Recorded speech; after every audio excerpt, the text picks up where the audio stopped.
आज मिलने का उद्देश्य है ये जानना कि ट्रू स्पिरिचुअलिटी क्या है। और तो मेरी बात यहां से शुरू होती है कि जो इंसान का जीवन है ना, वो बड़ा इंडल्जिंग है।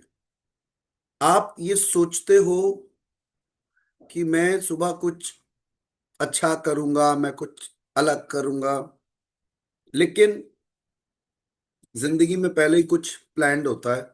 और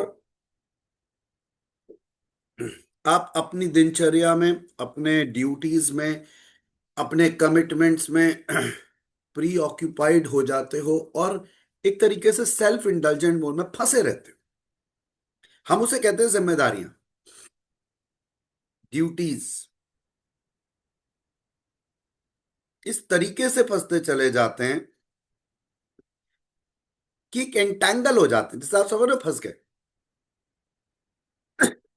लेकिन जो डीप थिंकर्स होते हैं, विचारक होते हैं, वो ये समझने की कोशिश करते हैं क्या मेरा जन्म सुबह उठना, बाकी के काम निपटाना, दैनिक कार्य करना, ब्रश करना, नहाना धोना, ऑफिस जाना, ऑफिस के काम करना, ऑफिस से आना, खाना पीना, खाना, सो जाना, निरंतर बैंक अकाउंट देखना, फिगर्स देखना, टैक्स फाइल करना, बस यही सब है मेरे काम, इसीलिए मैं आया था। और यही मैं रेपिटेटिवली कर रहा हूं कि यही मेरे पैदा होने का ऑब्जेक्टिव था। जो काम मैं 1 लाख बार कर चुका हूं, वही 1 लाख 1 बार कर। तो विचारक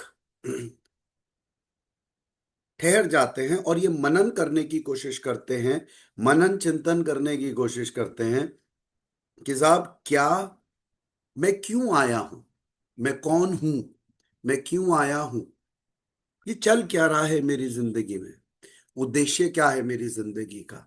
वो कुछ पल के लिए ठहर जाते हैं, रुक जाते हैं और कोशिश करते हैं ये समझने का कि मैं भी, जैसे कितने सारे जीव जंतु दिख रहे हैं, क्या मेरी भी लाइफ इसी तरह एक आपाधापी में निकल जाएगी। उसका कोई मायना नहीं था, कोई पर्पस ही नहीं था आने का। क्योंकि आप आए और आप एक ही रेपिटेटिव काम को करते हुए चले गए।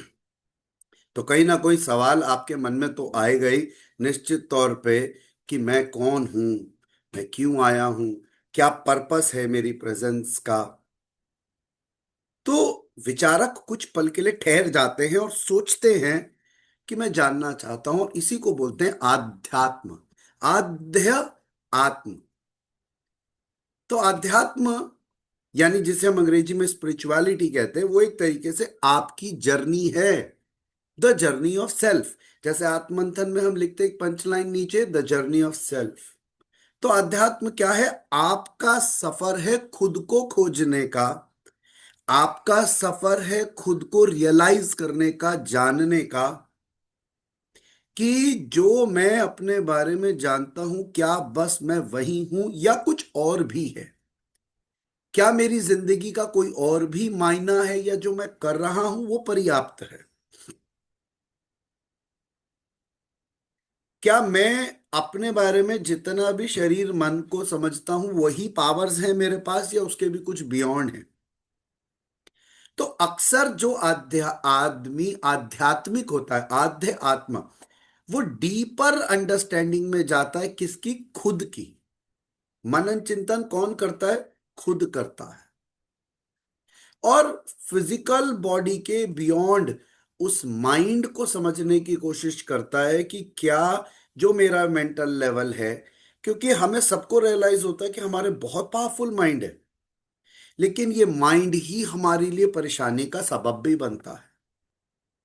अशांति भी यही देगा, खुशियां भी ये देगा, दुख भी ये देगा, अशांति भी ये देगा, शांति भी ये दे सकता है।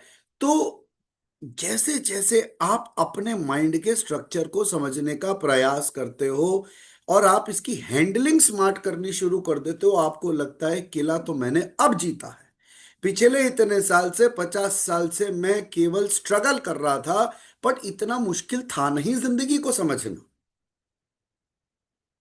माइंड के बियॉन्ड अपनी इंटेलेक्ट को जानने की कोशिश करता है, अपने सबकॉन्शियस को, जिन लोगों ने माइंड ट्रेनिंग किया है वो लोग सब इस बात को समझते होंगे, सबकॉन्शियस को जानने का प्रयास करता है कि मेरे पास कितना इंफॉर्मेशंस है। आप जब से पैदा हुए आज तक आपके पास इंफॉर्मेशन ही इंफॉर्मेशन, इतना डेटा आपके पास इकट्ठा हुआ है। अब आप सोचो कि इतनी इंफॉर्मेशन कोई कैरी कर रहा है और उसका इस्तेमाल नहीं कर रहा। ऐसा है कि जैसे आरबीआई के पास अरबों खरबों रुपया पड़ा है, वो उसे यूज नहीं कर रही।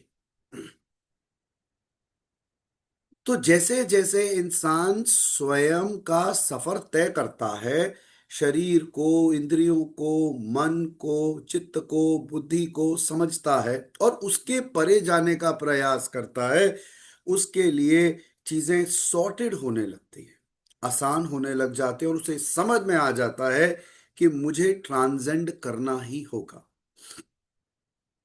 और जैसे जैसे उसमें इंटेलेक्ट जागने लगती है, जिसको हम हिंदी में कहते हैं बुद्धि, उसके बाद एक थिन लेयर क्रॉस करने के बाद वो ये रियलाइज करता है कि वो एक फिजिकल बॉडी तो है ही, लेकिन फिजिकल बॉडी के परे एक एग्जाम्पल लेते हैं, वो क्या है, एनर्जी एंड कॉन्शियसनेस। जैसे ये ग्लास है, ग्लास में पानी है, ये क्या है, इस समय सॉलिड है, इसके अंदर लिक्विड है, लेकिन सॉलिड को नहीं पता कि at the sub atomic level वो एनर्जी है।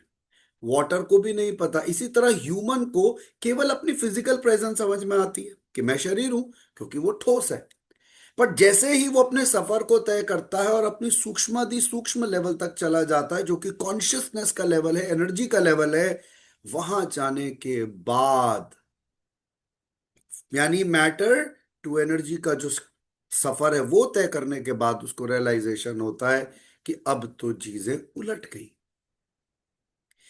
जो सुख और शांति के लिए इंसान द्रवित हुआ रहता है, लोग अरबों रुपए कमाते हैं, अल्टीमेटली आप पे 10 ऑडी हैं, आप पे बीएमडब्ल्यू है, लेकिन why do you have it? Because you want to be happy. Why have you why have you constructed big bungalows? Because you want to be happy. लेकिन मुझे रियलाइज होता है कि मेरे पास ये सब होने के बाद भी मैं खुश नहीं हूं। मैं अशांत हूं, मैं नाखुश हूं। तो जैसे जैसे आप आध्यात्म मीन्स अपना सफर तय करते हो, तो जर्नी ऑफ सेल्फ, आपको रियलाइज आता है कि आपके पास पावरफुल सिस्टम तो था, लेकिन आपने उसका कभी इस्तेमाल नहीं किया, क्योंकि आपने उसे कभी जाना ही नहीं। जैसे जैसे आप प्रयास करते हो स्वयं से स्वयं तक जाने का, आप धीरे धीरे उन दो चीजों को पा पाते हो जिस जो आपका उद्देश्य होता है। तो आध्यात्म एक तरीके से सफर है इस भौतिक शरीर से कॉन्शियसनेस तक जाने का, और कॉन्शियसनेस के अंदर ठहरना और ग्रॉस कॉन्शियसनेस तक पहुंचने का। ग्रॉस कॉन्शियसनेस क्या हुआ? ईश्वर, जो ह्यूमन कॉन्शियसनेस से ज्यादा पावरफुल है। मैं इसको कंपेयर करूंगा और एक बार इस पर भी चर्चा करूंगा। तो आप ये समझिएगा कि एक मार्ग है कि मैं आंखें खोलूं, भौतिक शरीर किसी फॉर्म ऑफ गॉड को, एक physical form, physical person looking at a physical form of God. ये इंसान का शरीर है, इसका एक रूप है, इसका एक नाम है। ऐसे ही एक रूप में देव दिखते हैं और उनका भी एक नाम है। तो एक फिजिकल पर्सन, एक फॉर्म वाला पर्सन, नेम वाला पर्सन, एक फॉर्म वाले नेम वाले गॉड से कनेक्ट करता है। ये एक मार्ग है। दूसरा मार्ग है कि आप अपने अंदर ट्रांसेंड करते हो और अपने अंदर ही उस चेतना को जानते हो, और वहीं से ही ये रियलाइज करते हो कि God and godly consciousness is there. ईश्वर अंदर भी था, बाहर भी था, हर समय था। तो ये दो अलग अलग मार्ग हो सकते हैं। देखा जाए तो सामान्य लोगों का ये एक ही बन जाता है। लेकिन आध्यात्म में क्या होता है, आप हाईएस्ट सेल्फ तक जाने की कोशिश करते हो, शरीर से ईश्वर तक का सफर तय करते हो, लेकिन पहले खुद को जानते हो, हर स्टेप पे जानते हो, और उसके बाद उस स्टेज पर पहुंचते हो, यानी अगर आप लोग हिंदी समझते होंगे तो चित्त यानी सबकॉन्शियस से चेतना मीन्स ह्यूमन कॉन्शियस से चैतन्य तक। चैतन्य इज ग्रॉस कॉन्शियसनेस, ईश्वर तत्व। आपका चित्त बहुत पावरफुल है, your subconscious mind is very powerful. उसे ट्रांसेंड करते हो तो उस एंटिटी तक पहुंचते हो जिसे कहते हैं चेतना मीन्स कॉन्शियसनेस। एंड उसके अंदर जब आप डूबने लगते हो तो ग्रॉस कॉन्शियसनेस यानी चैतन्य तक पहुंच जाते हो। तो एक सफर है आंतरिक। आध्यात्मिकता क्या है? आपका अपना सफर जो आपको अपने अंदर छुपे हुए परमात्मा से कनेक्ट कराता है। एक बार जिसका संपर्क स्थापित हो जाता है, शांति और आनंद उसकी हमेशा की स्थिति होती है। बाहरी संसार में सब उथल पुथल चलती रहती है, लेकिन उसकी स्थिति कैसी रहती है? आनंदमय, शांतिमय। It's like a very stable state of existence. ना कुछ ज्यादा चाह रहा है, ना कुछ ज्यादा चाहिए। तो ये आप ये समझिए कि स्पिरिचुअलिटी जो है अपने खुद पर काम करने का सफर है, खुद को जानने का सफर है, खुद को बदलने का सफर है। तो ये बात तो पक्की है कि बहुत सारे लोग हैं, most of the people believe that there is a power which is managing the universe. तो ईश्वर तो है और वो हमसे शक्तिशाली भी है। ये भी बहुत सारे लोग मानते हैं कि हाँ जी ये बात सच है। अब दो तरीके के लोग हैं। एक तरीके के लोग वो हैं जो ईश्वर को तब याद करते हैं जब उनकी जीवन में उनका बस नहीं चलता, जो वो पाना चाहते हैं वो उन्हें नहीं मिल रहा, या डेस्परेट हैं, या जरूरत है, कोई बीमार है, पैसे की कमी है। तो जब भी कोई व्यक्ति ईश्वर को तब याद करेगा जब उसकी कोई जरूरत होगी, उसमें कोई डिजायर आएगी, उसे कोई लॉन्गिंग्स होंगी, क्रेविंग्स होंगी और उन्हें पूरा करना है, तो ईश्वर से कनेक्ट करेगा। तो वो क्या करेगा? सामान्य तौर पर कोई मंदिर में जाएगा, और मंदिर में जाएगा, मंदिर में जाके मन्नत मांगेगा, ईश्वर आप मुझे ये दे दें तो मैं आपको ये भी कर दूंगा, मैं वो भी कर दूंगा। सही और गलत पे चर्चा नहीं करो, प्रैक्टिस की बात कर, चॉइस है। और दूसरा तरीके का व्यक्ति कौन हो सकता है?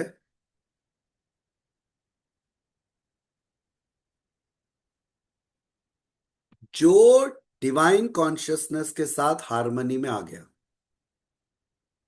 क्योंकि जो मंदिर जा रहा है उसके लिए बड़ा मुश्किल है ये समझना मंदिर में चल क्या रहा है, पंडित जी कर क्या रहे हैं, ये बोलते क्या हैं, मंत्र का मतलब क्या है, ये होता क्या है। वो अभी अपनी उखड़ पचड़ में, बस वो कह रहा है कि भाई मेरी अगर बात पूरी हो जाए तो सब बढ़िया, मेरी इच्छा पूरी हो जाए तो सब बढ़िया।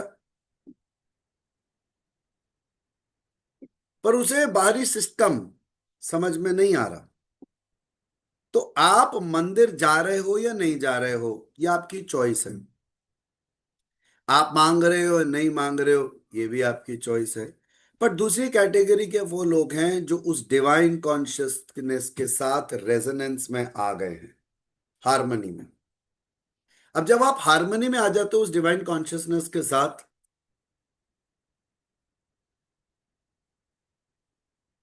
तो कुछ कहना सुनना, मांगना ना मांगना सब शून्य हो जाता है।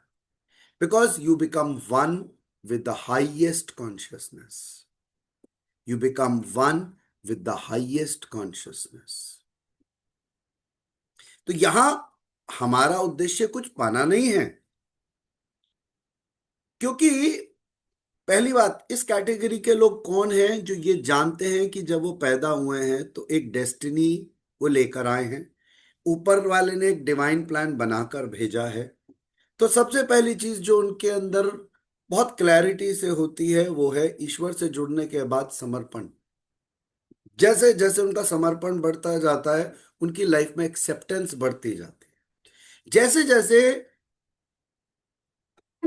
उनकी लाइफ में एक्सेप्टेंस बढ़ती जाती है, वो उस एनर्जी फ्रीक्वेंसी पे ऑसिलेट करते हैं जिस पे डिवाइन चाहता था, ना कि आप चाहते हो। अक्सर हमें जो चाहिए वो हम किसी भी तरह पाना चाहते हैं। हमारे अंदर एक जिद सी होती है, बाय हुक और by crook, by this way और बाय दैट वे। हमें ऐसा लगता है my plan is a smarter plan, but हमें ये नहीं पता होता कि divine plan is always the smartest plan.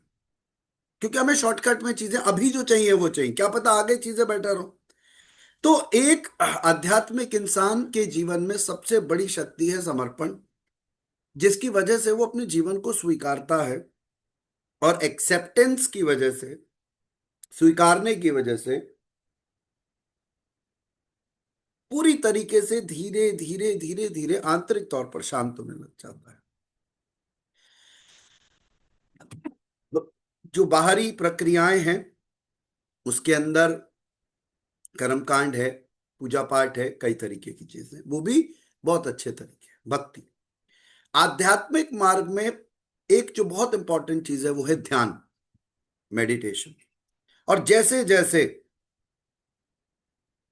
आप डीपर स्टेट ऑफ मेडिटेशंस में जाते हो, आप याद रखना कि एक अजीब सी शून्यता में चले जाओगे, जिसको तुरीयावस्था कहते हैं। आप केवल श्वासों पे भी अगर ध्यान खींचना शुरू करते हो तो श्वासों पे भी ध्यान को खींचते खींचते एक स्थिति जिसे हम आत्मंथन में केंद्र कहते हैं, केंद्र में आओगे।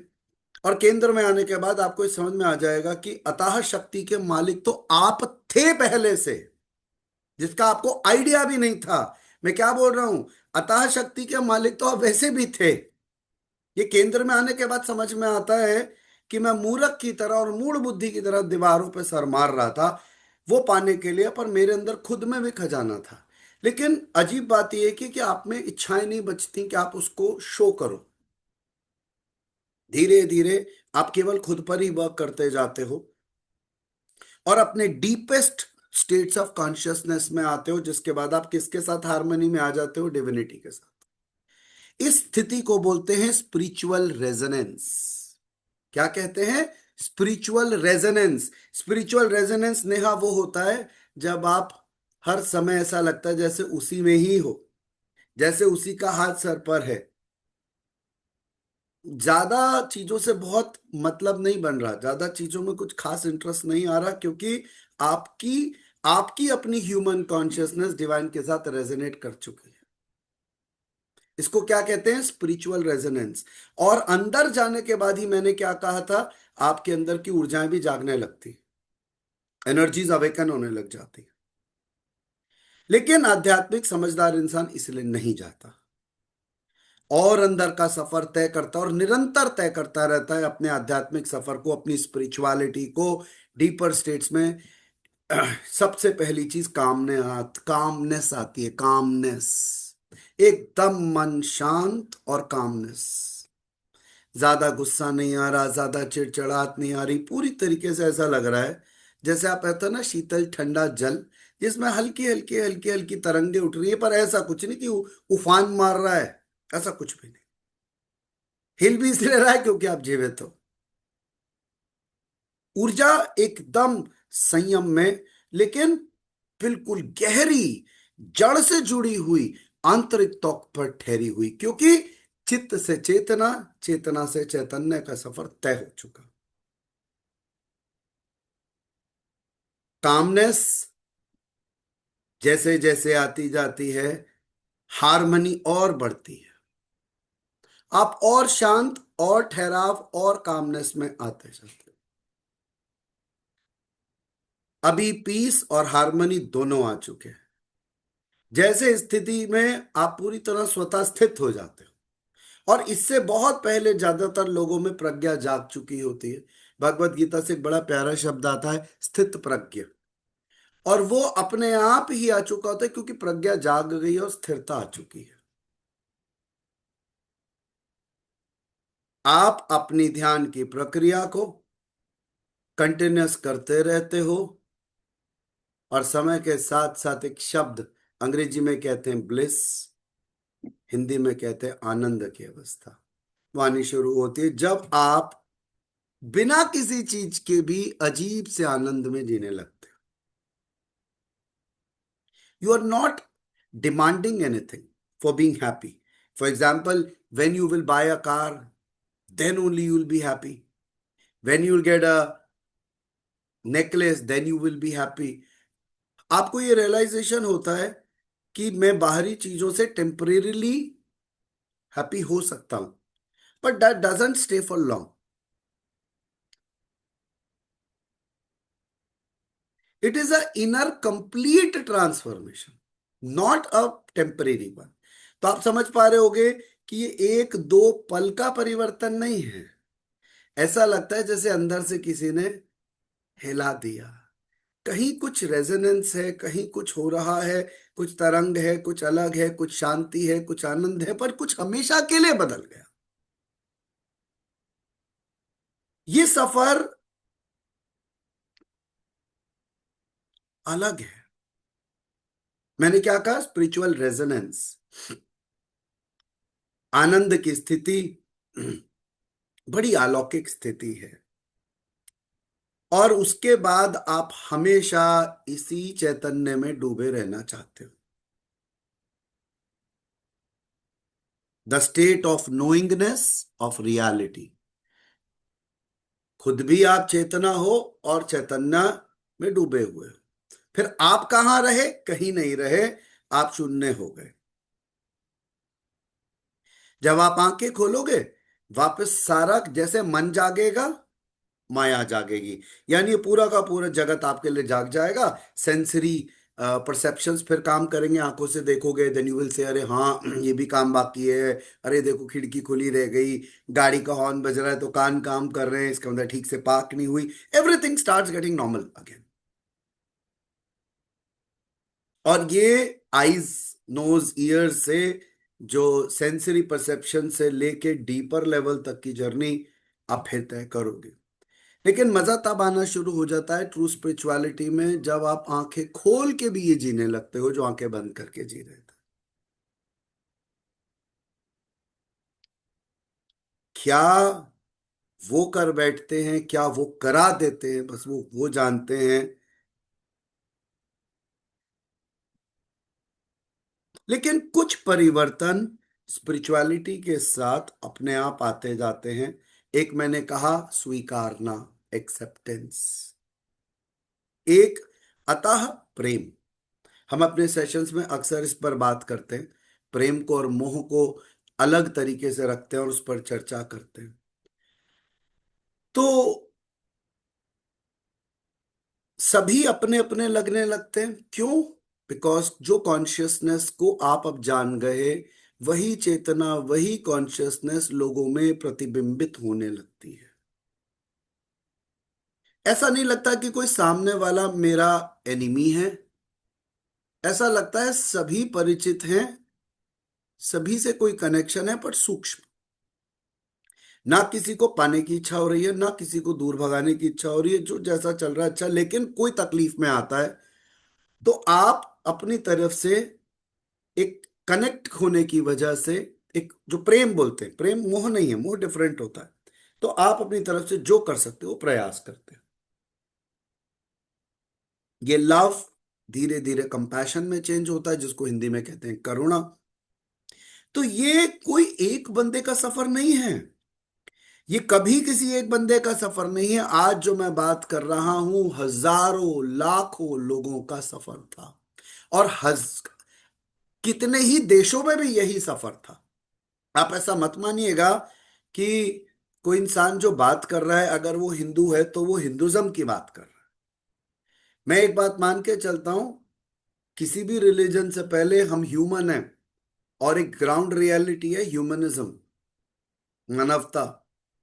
और किसी भी देश में और कहीं पर भी जिस किसी ने बाहर का सफर किया, उनका अपना सफर जैसा होना चाहिए वैसा होता है। और जिसने अंदर का सफर किया वो सब अगर एक साथ बैठेंगे तो कंसेंसस से बस मुस्कुराएंगे, क्योंकि अंदर के सफर में शब्दों की जरूरत कम पड़ती है, और जो साइलेंस है वो ज्यादा बोलता है। चुप रहते हो, एक दूसरे की तरफ देखते हो, मुस्कुराते हो, फिर आगे बढ़ जाते हो। कहना चाहते हो लेकिन जरूरत महसूस नहीं होती, क्योंकि दूसरा इंसान एक मुस्कुराहट से सब जान जाता है। एक बात ध्यान रखिएगा, आमतौर पर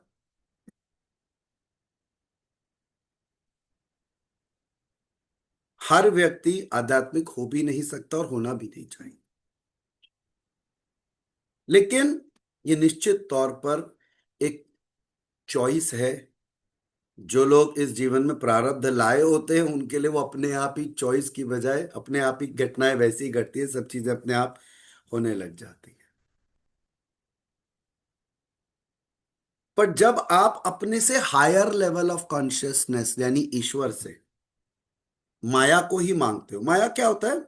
वर्ल्डली थिंग्स। फॉर एग्जाम्पल, कि यहाँ पर राधा है, राधा मंदिर गई तो राधा ने क्या कहा भगवान से कि ईश्वर लगे हाथों आई हूं, तो अगर गाड़ी साथ ही ले जाऊं नहीं तो और भी अच्छा रहेगा, वृंदावन आई ही हूं तो ये भी नहीं उन्होंने कहा कि मैं घर पहुंचूंगी तो वही 2 महीने में दिलवा देना। तो हम हाई ऑन रहते हैं कि भैया दर्शन हो रहे हैं, ये तो बड़ी इंपॉर्टेंट पॉइंट है, इसी समय बात रख दो, रख क्या दो, मनवा ही लो। और पूछ भी लेते आप जो बोलो, जो पसंद हो वो आपको बना के भोग लगा दे, जो बोलो वो परिक्रमा कर ले। लेकिन चाह क्या रहे हैं? संसार ही मांग रहे हैं। जो बड़े समझदार होते हैं वो ईश्वर से ईश्वर को ही मांग लेते हैं। मतलब when you connect to God, आप एक हो गए। अब आप में और ईश्वर में ज्यादा फर्क नहीं बचा, बिकॉज आप उसमें डूब जाते हो, उसके साथ एक हो जाते हो। जब देखते हो तो भूल जाते हो मांगना क्या था। वहां गए और आपने देखा और आप तो रो रहे, राधा अब की बार दोबारा गई है, ट्रांसफॉर्म होने के बाद जा रही है, रो रही जा रही है, भूल ही गई कि कुछ मांगना था। घर आके याद है, कहती कुछ नहीं, उनको सब पता है, चाहिए ही कुछ नहीं, जो दिया है वो ही नहीं संभाला जा रहा। आपका मेंटल स्टेट है of how do you look at your life. हम सभी लोगों के पास ईश्वर का दिया हुआ बहुत है, सही बोलूं तो बहुत ज्यादा है। वो 2 हाथों से हमसे समिटता नहीं, वो बात अलग है। हमारी इच्छा ये होती है कि हम कुछ ऐसा हाथ में ले लें जो हाथ से बड़ा हो, वो देता जाए, हम अपनी टोकरियां बड़ी करते जाए। एक दिन चाहे तो मकान ले लें भरने के लिए। पर सच्चाई ये है, हम सबको ये पता है कि जो दिया है, जितना संभाल सकते हैं उससे ज्यादा दिया है। संतुष्टि आती है तो आध्यात्म में आप ठहरने लगते हो। जिनमें संतुष्टि नहीं आती वो सबसे पहला सोचते हैं ध्यान से मिलेगा क्या। उन्हें लगता है अंदर से कुछ बहुत खास चीज मिलेगी जिससे हम ना इस संसार में सिकंदर की तरह राजा बनेंगे और राज करेंगे। अब लाखों आदमी ध्यान कर रहा है, लाखों सिकंदर तो बन नहीं सकते। और कहते हैं उसकी सत्ता में वही एंटर करता है जो उसके गुणों को पूरी तरह अनुसरण कर ले, जो बिल्कुल सेम, जैसे गॉड इज प्योर कॉन्शियसनेस, तो आप उस ही स्तर पर आ जाओ। मैं बहुत स्पिरिचुअल वर्ड्स यूज नहीं करूंगा, मन में बहुत भाव आ रहे हैं, लेकिन आप ये समझ लो कि जब तक आप प्योरर नहीं होते जाते, खुद पर माइंड पर काम नहीं करते, षड रिपु को क्लियर नहीं करते, तो अड़चने पर जैसे जैसे आप उस एनर्जी, वो जो स्पिरिचुअल रेजोनेंस है वो कैसे होती है, जैसे जैसे आप प्योरर होते जाते हो रेजोनेट करने लग जाते हैं।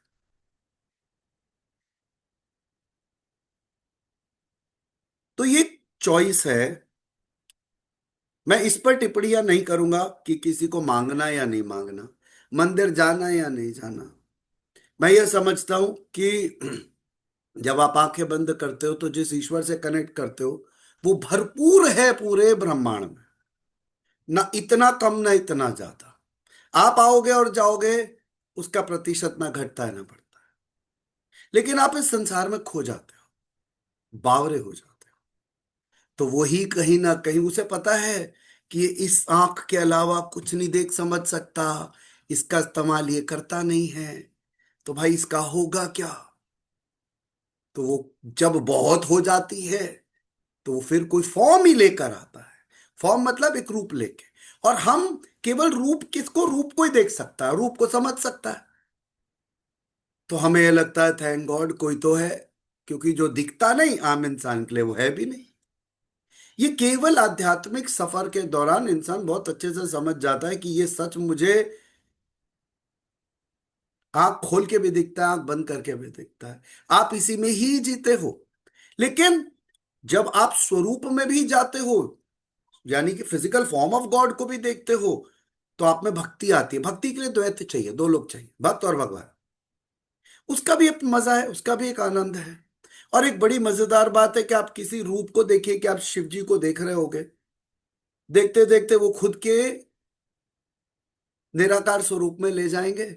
जब बहुत डूब जाओगे तो वापस साकार में ले आएंगे। जैसे मैं या ये ग्लास मैटर है, ये अब एनर्जी तक ले जा सकता है। जब तक ये ग्लास टूट नहीं रहा वापस ग्लास तक आ सकता है। ये journey matter to energy and energy to matter हमेशा हो सकती है। गिलास खत्म हो गया, वापसी नहीं आ सकता। तो शरीर है तो ये खेला जा सकता है, लेकिन शरीर में रह के भी आप जान सकते हो, रह सकते हो। कुछ नहीं जानना चाहते वो शरीर में ही रहते हैं और फिजिकल फॉर्म को ही मानते हैं। लेकिन एक बात इससे परे जानने की कोशिश करते हैं। ये तो एक धारणाएं हैं, लोगों की चॉइसेस हैं।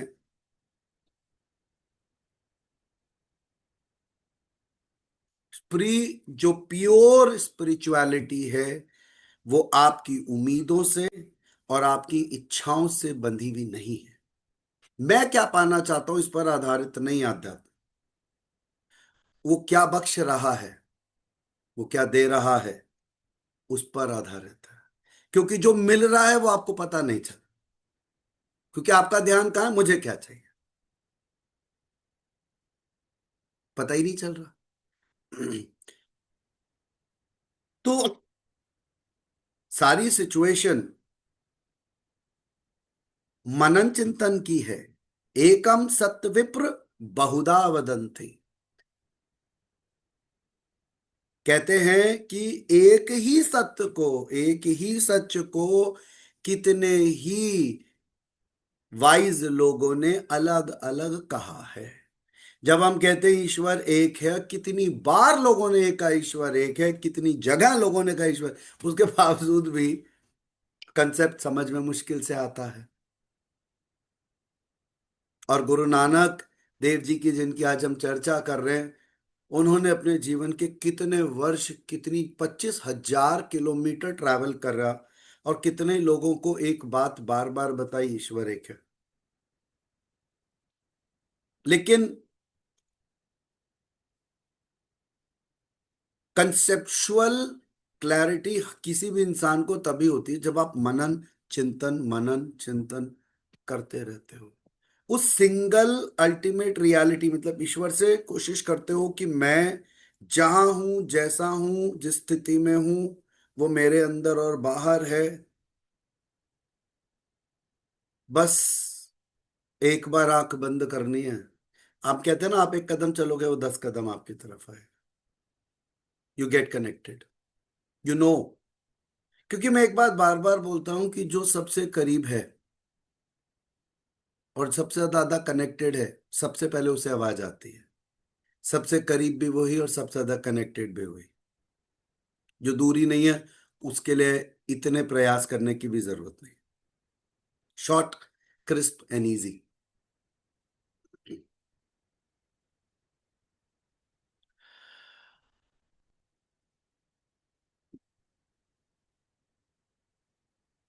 जैसे जैसे हमारी क्रेविंग्स ईश्वर से मांगने की घटती हैं, डेस्परेट एटीट्यूड घटता है, लॉन्गिंग्स घटती हैं, और ये ध्यान आता है कि अभी मुझको क्या मिल रहा है, क्या बख्श रहा है, जो हमारा ये सहस्रार चक्र है।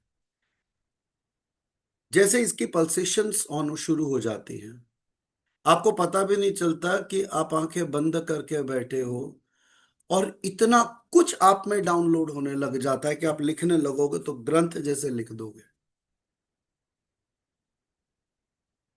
हर समय वो पावरफुल एनर्जी अंदर और बाहर काम कर रही है। यही चीजें साकार रूप में भी लोगों ने पाई हैं, जिन्होंने भक्ति करी। सूरदास जी ने भक्ति करी तो उन्होंने भी पाई है। भगवान राम की जिन्होंने भक्ति करी उन्होंने भी पाई है।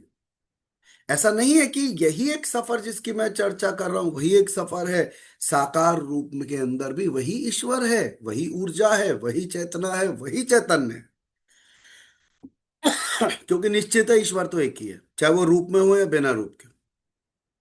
पर भक्त प्योर होता है तो ईश्वर से कनेक्शन बनाने की जरूरत नहीं पड़ती। ईश्वर माए अपने आप हो जाता है। और जब तक हमारी फ्रीक्वेंसी उस डिवाइन से बहुत अलग होती है, हमें बहुत मेहनत करनी पड़ती है समझने के लिए कि ईश्वर कहाँ है। हम कैसे जान सकते हैं, कैसे समझ सकते हैं।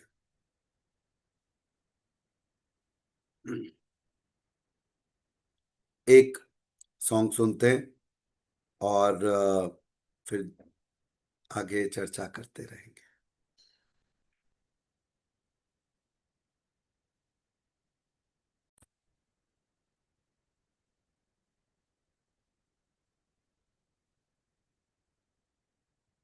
दोनों भाई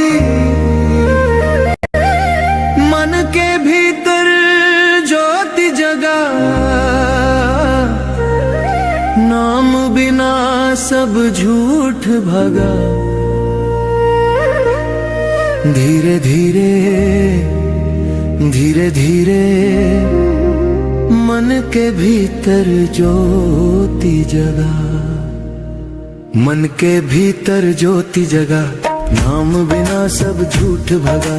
भीतर ही साजन बसे हैं, काहे बाहर ढूंढे जग। मन के भीतर ज्योति जगा, ना मंदिर में ना मस्जिद में, ना काशी ना मक्का में, जिन खोजा तिन पाइया, भीतर ही दरस दिखा। ओ साधो बाहर ढूंढे मत रे, भीतर ही सच्चा राम है। भीतर जो दीपक जलाओ वही अमर सुख धाम है। मन के भीतर ज्योति जगा, मन के भीतर ज्योति जगा। सोने चांदी सब मिट जाएगा, माया झूठी साथ न आए। धन दौलत और शोहरत भी क्षण भर में खो जाएगा। कबीर कहे धन का क्या भरोसा, क्षण में रेत हो जाए। नाम ही सच्चा धन है साधो, बाकी सब मिट जाए। मन के भीतर ज्योति जगा, मन के भीतर ज्योति जगा, मन के भीतर ज्योति जगा।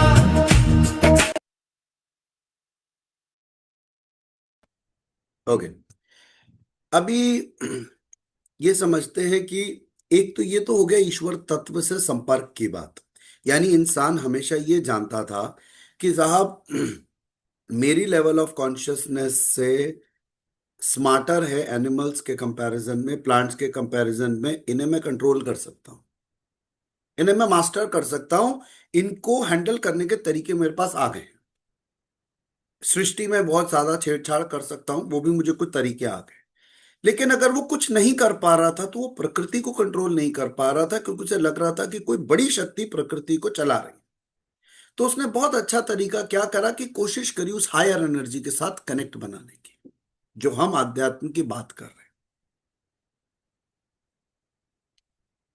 लेकिन true spirituality is not trying to be powerful. True spirituality is not trying to be powerful in this nature, in this universe, but it is a journey of absolute transformation. आप ये समझ लीजिए कि पहला चीज जो शुद्ध आध्यात्म है ट्रू स्पिरिचुअलिटी के अंदर, वो है ये जानना, हु आर यू। हम सब जानते हैं कि हम एक शरीर हैं, हमारा एक नाम है, एक व्यक्तित्व है, समाज में जगह है, बस केवल यही। जैसे जैसे आप मनन चिंतन करते हो और ध्यान करते हो तो आपको समझ में आना शुरू हो जाता है कि इसके परे आपकी रियलिटी एग्जिस्ट करती है। ये एक एंटिटी है जो बहुत टेम्परेरी है। तो यही वो प्रश्न है जो रमन महर्षि पूछते थे। और जब भी कोई साधना के लिए तिरुवन्नमलई जाता था तो कहते थे शांत रहो और प्रश्न करो मैं कौन। जब उत्तर मिल गया तो जिस दिन ये जान गए तो सब जान जाओ। फिर मैं फिर कहता हूं कि एक ही सत्य है, एक ही सच है। जिसने छुआ उस ही सच को छुआ। कई 100 तरीके के सच एग्जिस्ट नहीं करते। जिस एक ईश्वर की चर्चा ईसा मसीह ने की, उसी एक ईश्वर की चर्चा भी गुरु गोविंद सिंह जी ने की। There are not different kind of gods existing, it's one powerful existential reality जिसके अंदर हमारे जैसे सौयों ब्रह्मांड बसते हैं। तो जिसके अंदर इतनी सारी पृथ्वियां हैं, उसका आकार तो हम क्या जान पाए, उसमें हम हैं। इसीलिए हम क्या कहते हैं, मैं ईश्वर मैं भी हूं, ईश्वर में भी हूं। वो अपना स्केलिंग कम करके छोटा करके आ जाए, आ सकता है। उनकी रचनाएं हैं, जो चाहे कर सकते हैं। लेकिन ट्रू स्पिरिचुअलिटी में आप क्या करोगे, आप खुद का सफर तय करोगे, खुद को जानने का और ये समझने का अपने एंटायर सिस्टम को। ये सिस्टम शुरू होता है इंद्रियों से, द 5 सेंसेस, जिसको आप समझने का प्रयास करते हो कि मेरी आंख नाक कान करते क्या है। और आपको ये रियलाइज होता है ये द्वार हैं, ये दरवाजे हैं जहां से मैं बाहरी संसार से इंफॉर्मेशन गैदर करता हूं और इसे ले जाके अपने माइंड को दे देता हूं। ओके। उसको परसीव करता है, एनालाइज करता है, समझता है और उसके बाद एक बैग में भर देता है जिसको हम कहते हैं subconscious, which has unlimited data. यहां आके अच्छे अच्छे लोग प्रॉब्लम में आ जाते हैं, क्योंकि when you have too much of information, then only there will be problem of overthinking, problem of confusions, problem of losing means fears. And when you have too much of information, you think it is knowledge, तो बहुत ज्यादा ego. यहां आके subconscious के level पर आप entangle हो, फंस गए, उलझ गए, क्योंकि आपके पास डेटाबेस बहुत जबरदस्त है। यहीं पर एक मास्टर है जो हमें मदद करता है, जो हमारे माइंड का एक मच्योर फैकल्टी है जिसे बोलते हैं इंटेलेक्ट, हिंदी में कहते हैं बुद्धि। जिन विचारकों में बुद्धि जागने लग जाती है वो अपने सबकॉन्शियस को बहुत स्मार्टली हैंडल करते हैं। समझो एक बगीचे में एक माली आ गया, अब जानवर को घुसने नहीं देगा, दरवाजे लगा देगा बगीचे में, अच्छे अच्छे फूल आने लगेंगे, वही जगह अब ज्यादा अच्छा काम करेगी। But not every person has a amazing mature intellect. बहुत कम लोग हैं जिनके अंदर ये जागृत हो पाती है और बहुत अच्छे से हो पाती है। तो ये सफर है, आप समझिएगा, ये सफर है जिसमें हम खुद को समझने की कोशिश कर रहे हैं कि हो क्या रहा है। क्योंकि अगर मुझे यही नहीं पता हो क्या रहा है तो मेरा दिमाग मुझे कंट्रोल करेगा। जब मर्जी गुस्सा आएगा मैं सामान फेंक दूंगा, चिड़चिड़ाहट आएगी तो मैं ये कर दूंगा, जो जैसा होगा वो होता रहेगा। मैं कहूंगा मैं क्या कर सकता हूं, जो हो रहा है हो रहा है। लेकिन जैसे जैसे हम खुद को समझने का प्रयास करते हैं, चीजें हमारे लिए थोड़ी सरल होनी शुरू हो जाती हैं। और बुद्धि बुद्धि जो है वो जागृत होती है, तो आपके लिए चीजें और इजी हो जाती हैं। लेकिन ये पूरा सिस्टम अभी भी एक जैकेट में काम कर रहा है, बिकॉज इसमें एक आईनेस है जिसको शास्त्र में कहा गया अहंकार। क्योंकि वो जिस पल माँ गर्भ में बच्चा धारण करती है, वो एक अपने आप को एंटिटी, अलग एंटिटी मानने लगता है। संसार में आता है तो एक नाम भी मिल जाता है, एक सरनेम मिल जाता है, वो और फूल जाता है। धीरे धीरे अल्टीमेटली वो उसी आईनेस में जीता है। तो जब आप ध्यान में जाते हो तो आपको ये रियलाइज होता है कि मैं इस बड़ी ग्रॉस कॉन्शियसनेस का ही एक अंश हूं, और मैं इसमें मिल जाऊंगा तो पता ही नहीं मैं कहाँ जाऊं। तो हो सकता है किसी के लिए मेरी बात थोड़ी अलग लग रही हो उसे, बट जो बात समझ पाए, जो पॉइंट समझ पाए, कोशिश करते रहें, शायद कोई भी शब्द या वाक्य काम का हो आपके। तो इंटेलेक्ट अगर जागने लगती है तो हमें बहुत दो तरफा मदद मिलती है, और हम ईगो पर काम कर सकते हैं। पर जो लोग अपनी ईगो पर काम करते हैं, जो हमारा अभी प्रोग्राम स्टार्ट होने वाला है सेल्फ प्योरिफिकेशन, वो बहुत स्ट्रांगली उसी जोन के बारे में है जिस पर सब लोग मिलके काम करेंगे। पर सफर इसके आगे जाता है जब आप ईगो के बियॉन्ड जाते हो और कोर कॉन्शियसनेस में जाके ठहरते हो। कहाँ तो शुरू शुरू आपको बहुत लंबा ध्यान करना पड़ता है वहां तक पहुंचने में, कहाँ एक ही श्वास में खींच देते हो, एक श्वास में बाहर थे और दूसरे श्वास में उस सत्य में जो हमेशा से था, है और रहेगा।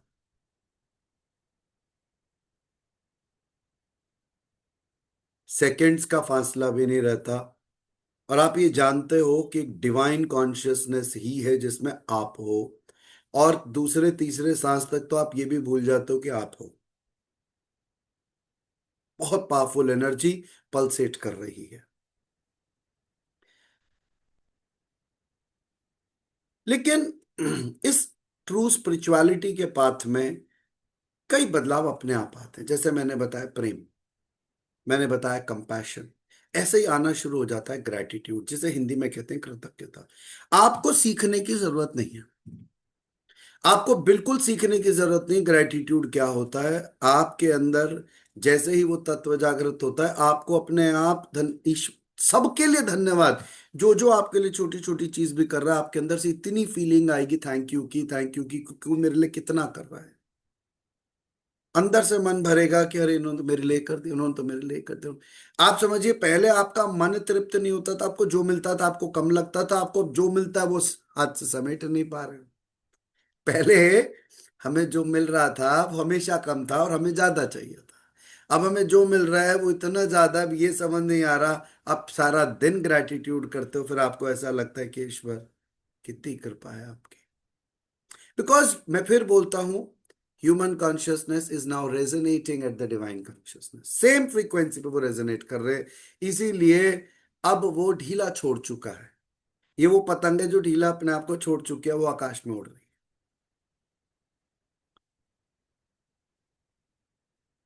जर्नी है। और ज्यादातर लोगों को कई बार चैलेंजेस भी आते हैं, लेकिन जैसे ही आप ये जानते हो you are energy, you are consciousness, आप आत्मन हो, तो आप ठहरने लगते हो फिर उसमें। ऐसा नहीं कि आप इस बाहरी जगत को नकार देते हो, लेकिन आप इसके भी सत्य समझते हो कि बड़ा टेम्परेरी है भाई, ये परमानेंट नहीं है। ये तो निरंतर चेंज होता है और ये पता नहीं लगने देता। इसी वर्ड को हम माया कहते हैं, जो होते हुए भी नहीं है। कि कुछ इल्यूजन्स हो रहे हैं मुझे, निरंतर चीजें बदल रही पर मुझे बदलती क्यों नहीं दिख रही। You start acknowledging them, you start understanding, yes there is something now which I realize. पर जो मजेदार बात है इस पूरे सफर के अंदर, जब आप अंदर अंदर ठहरते हो, एक अजीब सा आनंद, एक अजीब सी शांति, एक कृतज्ञता। ऐसा लगता है जैसे हर समय भरे हुए हो आप किसी चीज से, हर समय भरे हुए हो। आप फ्लो कर रहे हो और कोई आपकी नैया चला रहा है, कोई, यू आर नॉट ड्राइविंग। जैसे हम कहते हैं ना, भगवान कृष्ण ने अर्जुन का रथ चलाया महाभारत में, हमारा जीवन भी इसी तरीके का युद्ध के जैसा ही है। गृहस्थी ऐसी होती है ना, कभी भी कहीं से चक बॉल आ जाती है। यहाँ तो आप जानते हो, एक बॉलिंग करता है, एक बैटिंग करता है, यहाँ 6 8 10 12 बैट्समैन बैटिंग कर रहे होते हैं। जिधर से आपने ध्यान भटका यहीं से बॉल आके लगेगी आपके। कोई भी कैच कर सकता है, कोई भी नहीं कर सकता, कोई भी बॉल फेंक सकता है, कोई भी। आप समझ पा रहे हो, it is a very sudden kind of a thing which is happening. तो ऐसी गृहस्थी में, जैसे अर्जुन के लिए भगवान कृष्ण उनकी नैया चलाते हैं, जैसे आप रेजोनेट करने लग जाते हो, आपको रियलाइज होता है कि आपकी नैया भी कोई और ही चला रहा है। पता नहीं कैसे ये हो रहा है, पता नहीं कैसे वो हो रहा है, पता नहीं ये कैसे हो जाता है, पता नहीं कैसे हो जाता है, आपको नहीं मालूम। और आप जानना भी नहीं चाहते हैं। पर आपको ये पता है हर श्वास के साथ कि तुम हो। ना मांग रहे हो। अब वो कटोरा भी हाथ से चला गया जो हर समय वेल्ड हुआ हुआ था हाथ में, जहां पहुंचे वहीं से कुछ मांगने लगे, वो भी आइटम हाथ से गया। अब आप जानते हो कि इस मन की थाह तक तुमको पता है। मांगे तो उससे जो हमसे अलग हो, मांगे तो उनसे जो हमसे अलग हो। तो कुछ अब आपके, आप समझ पा रहे हो, the whole true spirituality transform you to the root level, ground level. पूरी तरीके से ऐसा लगता है जैसे सब बदल गया। पहले जब आपको कंट्रोल करने की इच्छा होती थी एनिमल प्लांट्स को, अब उनके लिए भी कंपैशन दिखने लगता है, उनके लिए भी प्रेम दिखने लगता है। तो ये जो नोइंग सेल्फ है, ये जो वर्किंग ऑन सेल्फ है, ये कोर है। और आप ये समझिएगा कि स्पिरिचुअलिटी एक बहुत बड़ा ब्रॉड कंसेप्ट है, जिसके अंदर आप अपनी जिंदगी के लार्जर मीनिंग्स की तरफ जाते हो। कभी रिलीजन की मदद से, कभी रिलीजन के बियॉन्ड। प्रकृति आपके लिए इंपॉर्टेंट होती है, लेकिन आप अपने ही सफर में आगे प्रोग्रेस करते हो, अपनी ही डीपर फीलिंग्स, अपने ही थॉट्स को एनालाइज करते हुए अंदर जाते हो और एक कनेक्शन बनाते हो स्वयं से, द हायर सेल्फ। तो एक काम जो अंदर होता है वो है कनेक्शन, जो बार बार बार टूटता है। ये बाहर तो ऐसी स्थिति है कि बिजली बार बार जा रही है, आपका चैनल ही नहीं आ पा रहा, आपको गुस्सा आ रहा है। तो कनेक्शन। दूसरी चीज, you know the meaning and purpose of your life, easier हो जाता है। तीसरी चीज, जो कुछ एक छोटी सी चीजों से बंधे होते हैं, उन्हें समझ में आता है कि हम ना अपना सारा प्रेम वहां उलट उलट रहे थे जहां शायद इतनी जरूरत भी नहीं थी। तो कंपैशन के बाद वो बहुत सारे लोगों में उसको स्प्रेड करना शुरू कर देते हैं, उस प्रेम को डिवाइड करना शुरू करते हैं, सबको देना शुरू करते हैं। समानता अपने आप अंदर से उदय करती है। अब ये पढ़ने की जरूरत नहीं है नॉन वायलेंस, अब इक्वालिटी पढ़ने की जरूरत नहीं है। अब तो अंदर से ये सच आप जियोगे। आप हिंसा करने की कोशिश करो, नहीं होगी, क्योंकि प्रेम है, करुणा है, नहीं कर पाओ। लोगों में भेदभाव करने की कोशिश करो, नहीं कर पाओगे। आपको सब में, सबके साथ एक सॉफ्ट कनेक्शन महसूस हो। आप समझ रहे हो, क्योंकि कुछ आंतरिक तौर पर बदल गया। ग्रंथ पढ़ो मत पढ़ो फर्क नहीं पड़ता, सच उदय होता है। पढ़ने की भी जरूरत नहीं, क्योंकि पढ़ के भी आप, कोई भी आज तक इंसान जिसने बड़े से बड़ा ग्रंथ लिखा हो, पूरा सच नहीं लिख पाया उसे। हमेशा हमारे वेद भी क्या बोलते हैं, इति इति इति, कि अभी भी पूरा नहीं लिखा, अभी भी बाकी है। कोई नहीं आज तक शब्दों में बता पाया, उसे हमेशा लगा कितना कुछ रह गया। इस आध्यात्म में एक नॉन फिजिकल फोकस आपका धीरे धीरे बनने लगता है। आपकी जर्नी ऑफ ट्रांसफॉर्मेशंस होने लगती है। आप इन रियलिटी खुद पर काम करते हो, और सबसे मजेदार बात है कि आपके जो इनर एक्सपीरियंसेस होते हैं वो आपकी सोच बदलते हैं। आपके काम करने के तरीके, लोगों को देखने के तरीके, आपका व्यवहार, आपकी सोच, सब रूपांतरित होते हैं। You are no more the same person. नाम वही, सरनेम वही, शक्ल वही, पर पूरी तरह हम अपनी लैंग्वेज बोलते हैं रेनोवेट। तो बिल्कुल तरीके से बिल्कुल ही बदल गए। बहुत गजब है ये आध्यात्मिक सफर। छोटा सा एक सॉन्ग सुनते हैं, 5-10 मिनट और बात करेंगे, फिर लास्ट में भी बहुत प्यारा सा है।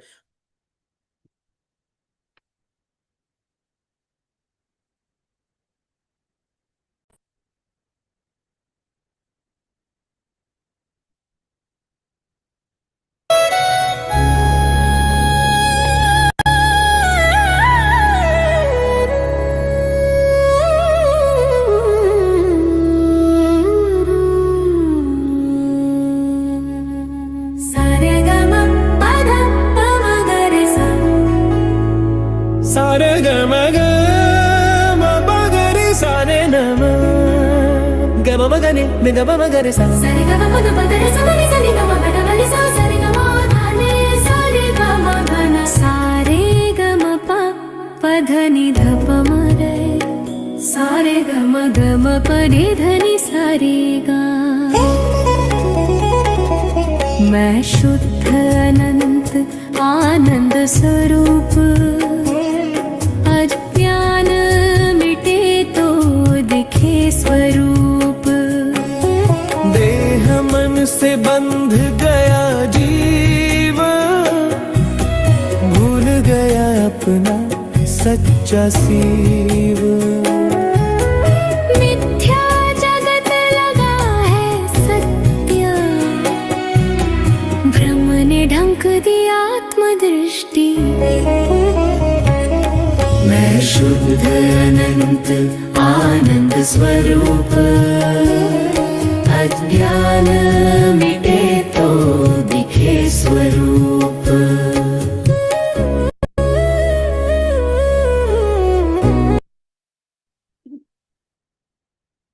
मेरा ध्यान घड़ी की तरफ है, इसलिए जल्दी जल्दी बंद कर रहा हूँ।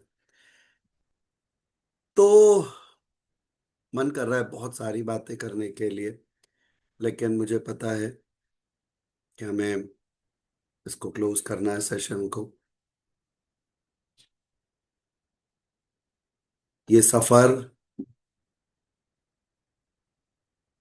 वापस ना जाने का सफर है, अलग है, सरल है, शांत है। और अध्यात्म, मैं आपको वापस वहीं पे लेके जाऊंगा जहां से हमने सेशन शुरू करा था, कि आज मैंने बताया था कि देव दीपावली है, और कार्तिक पूर्णिमा है, और प्रकाश उत्सव है। और ये भी हमने बात करी थी कि गुरु नानक देव जी ने कितनी सारी इंपॉर्टेंट वैल्यूज पर बात करी। उनमें से एक वैल्यू सेवा भी है। जब जब आप ट्रू स्पिरिचुअलिटी में जाओगे, आपको सिखाना नहीं पड़ेगा, सेवा करो। ये आपका स्वभाव स्वतः होगा। आपको मौका मिलेगा, और जो मौका मिलेगा, जो आप कर सकते हो आप करोगे। जब तक इंसान सेल्फिशली जीता है, आप समझ जाओ कि भी माया ने बहुत तगड़ा पकड़ रखा है। जब आपको अपने अलावा भी लोग दिखने लगे, उनके कष्ट भी दिखने लगे,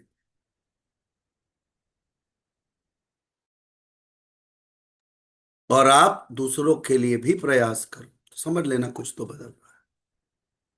जब तक आपको पाने में खुशी मिलती थी, अब आपको देने में भी मजा आने लग गया, तो समझ लेना कुछ बदल रहा है। तो आध्यात्मिक सफर जो है वो आपको बदलता है। जैसे मैंने बताया, सेवा, इक्वालिटी, गॉड इज वन, बहुत बहुत प्यारे सिद्धांत। और जो गुरु नानक देव जी ने बात करी जिन चीजों की, इन्हीं की सभी संतों ने, सभी प्रॉफिट्स ने, ईश्वर ने, सब ने अलग अलग समय पे यही चर्चाएं करी। हमारी कोशिश ये होनी चाहिए कि हम अपने इस लाइफ के सफर में अपनी लाइफ को कॉम्प्लिकेट ना करें। कुछ देर निकालें, बैठ के मनन करें, और ये सोचें कि अगर मेरी लाइफ में सफरिंग्स हैं तो कहीं मैं खुद वजह तो नहीं हूं। ऐसा हो सकता है ना? हो सकता है। अगर हूं तो कैसे ठीक करूं, इस सिस्टम को समझें।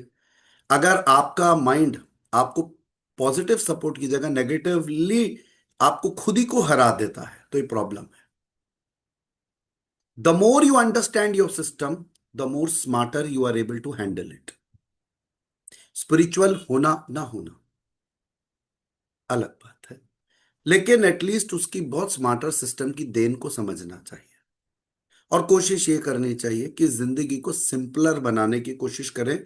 जितनी सिंपल करेंगे वो इजी होगी, जितनी इजी होगी उतनी सॉर्टेड होगी और उतनी ही हैप्पी और पीसफुल हो सकती है। परमानेंट आनंद और शांति उतनी मुश्किल नहीं है, लेकिन तब भी आपके लॉजिकल प्रयास से भी आप अपनी लाइफ को बेटर कर सकते हैं। तो आज का सेशन का ऑब्जेक्टिव था आध्यात्मिक सफर पर बात करना, कि हम इस यहां हैं, इस डायमेंशन पे भी जा सकते हैं और अधोमुख नीचे की तरफ भी जा सकते हैं। These are all choices that we have. But इंसान ने हमेशा, ह्यूमन कॉन्शियसनेस ने अपने आप को पावरफुल बनाने की कोशिश करी है। तो वो भी एक पाथ है, वो भी एक वे है। एक लास्ट सॉन्ग सुनेंगे and then we will end this session. This is a very very, बहुत सुंदर शब्द है, सुनते हैं इसको। 5 मिनट लगेगा, then we will end the session.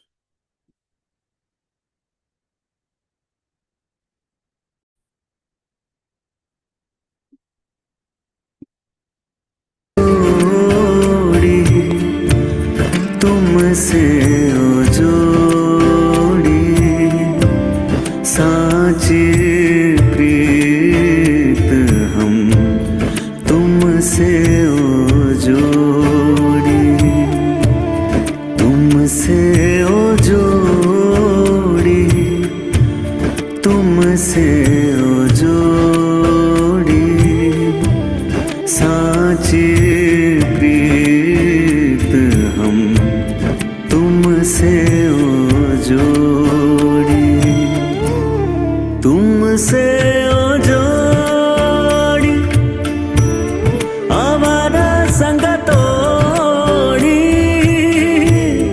तुमसे ओ जोड़ी अवर संग तोड़ी तुमसे ओ जोड़ी आवारा संग तोड़ी तुमसे ओ जोड़ी अवर संग तोड़ी अवर संग तोड़ी तुमसे ओ जोड़ी तुमसे ओ जोड़ी साची प्रीत हम तुमसे ओ जोड़ी